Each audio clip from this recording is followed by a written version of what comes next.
Assalamualaikum warahmatullahi wabarakatuh. Saya Dafa Mahadika Saifullah dari Prodi Teknik Sipil Universitas Pamulanjaya Angkatan 2018 akan mempresentasikan tentang pengantar material konstruksi. Pengantar material konstruksi adalah materi yang berisi tentang pengenalan tipe struktur dan karakteristik material pada konstruksi sipil, serta memberikan pemahaman tentang proses pencampuran beton dan perilaku mekanis bahan-bahan baja dan kemampuan dalam mencampur beton. Pengertian infrastruktur menurut Associated General Construction of America, infrastruktur adalah sistem dari fasilitas umum, baik yang didanai oleh publik ataupun swasta, yang menyediakan layanan pengiriman dan standar kehidupan yang berkelanjutan. Jenis-jenis bangunan, Peraturan Daerah Provinsi DKI Jakarta Nomor 7 Tahun 2010 yaitu ada 3. Yang pertama, bangunan sederhana, lantai 1 sampai dengan lantai 4. Yang kedua, bangunan bertingkat sedang, lantai 5 sampai dengan lantai 8. Yang ketiga, ada bangunan bertingkat tinggi, lebih dari 8 lantai. Ada pula jenis-jenis infrastruktur, yaitu jalan, flexible and rigid pavement. Yang kedua, jalan kereta api. Yang ketiga, jembatan, yaitu yang keempat, bendungan. Yang kelima, irigasi dan drainase. Yang keenam, pelabuhan. Dan yang ketujuh, lapangan terbang. Materi selanjutnya adalah kayu. Kayu adalah bahan yang ramah lingkungan, serta bahan kayu dapat diproduksi secara siklus tanam. Kayu merupakan sumber kekayaan alam yang tidak akan habis-habisnya jika dikelola dengan baik. Kayu dikatakan juga sebagai renewable resource. Ini adalah salah satu gambar dari bagian-bagian kayu. Sekarang ada jenis-jenis kayu.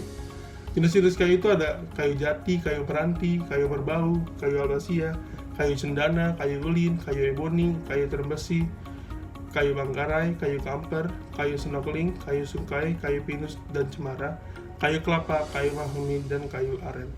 Ini adalah gambar dari sebagian jenis-jenis kayu. Kelas kayu menurut tingkat keawetannya.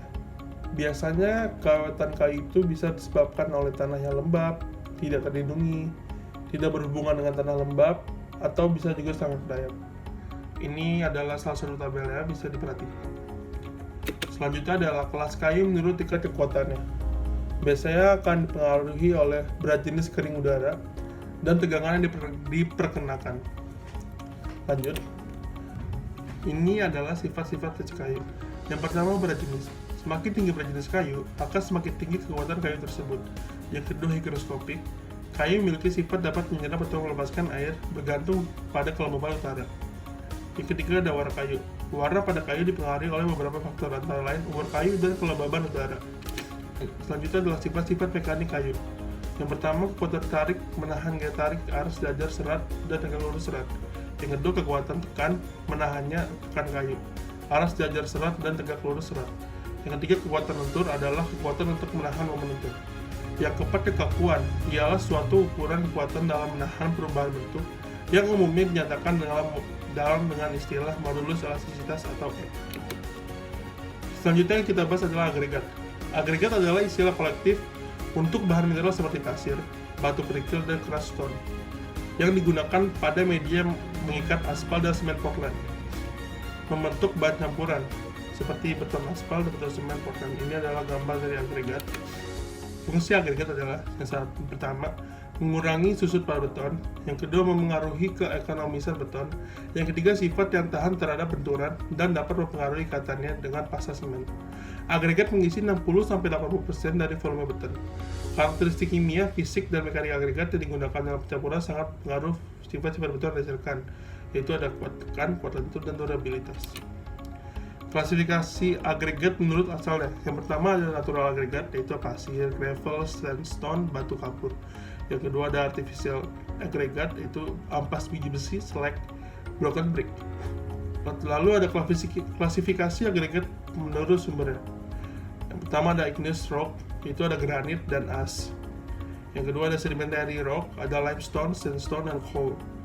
Yang ketiga ada metamorphic, sedimentary rocks, metamorphosis marble.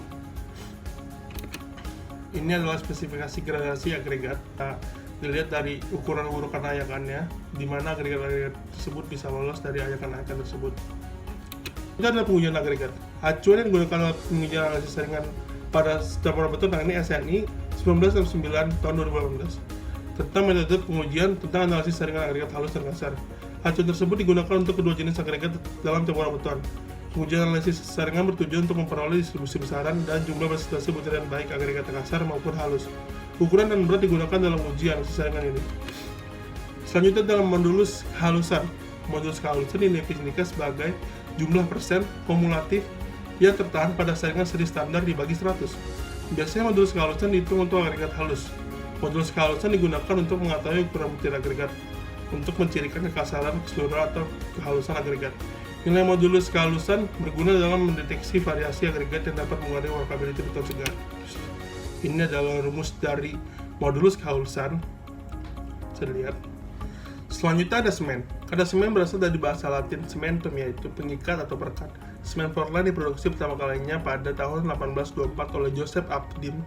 Ia mematenkan clay and limestone semen Portland semen pada 21 Oktober 1824. Jenis semen hidrolis.